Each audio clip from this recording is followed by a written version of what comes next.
Overwhelmed by a jumbled Google Sheet? Let's transform it into a masterpiece of clarity.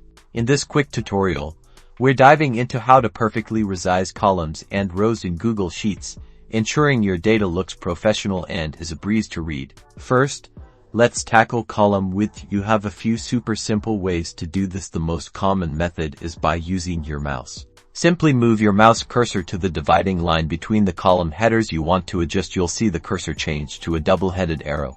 Now, click and drag that line to the left or right to make the column narrower or wider. Release the mouse button when you've reached your desired width. Want an even faster way? Double-click that same dividing line between the column headers. This is the Autofit feature, and it will automatically adjust the column width to fit the longest text or number within that column. See, instant perfection.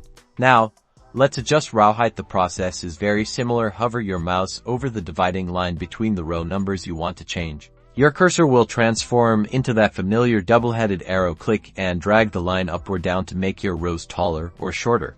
Release the mouse when the row height is just right for your content. And just like with columns, you can also double-click the dividing line between row numbers to auto-fit the row height based on the tallest content in that row. This ensures all your text is easily visible and presented beautifully. You can also select multiple columns or rows by clicking and dragging across their headers, and then adjust them all at once using the same drag or double-click methods. Experiment with these simple techniques to optimize your spreadsheets for the best readability and visual impact. Your data deserves to shine. Now go forth and make your spreadsheets look amazing.